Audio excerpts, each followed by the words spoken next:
El conte La girafa Kira i els diamants de la ràbia, a través del conflicte entre en Gorka i la seva filla Naya, pretén mostrar les dificultats amb què ens trobem molts de nosaltres.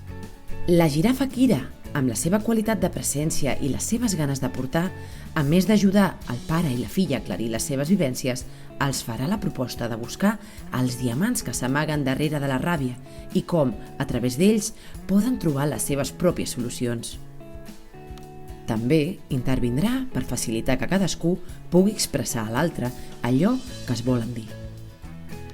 En aquest conte, a més de la gestió de la ràbia i dels conflictes, es treballen elements com l'empatia, l'assertivitat, les disculpes, els reconeixements o els agraïments, entre d'altres.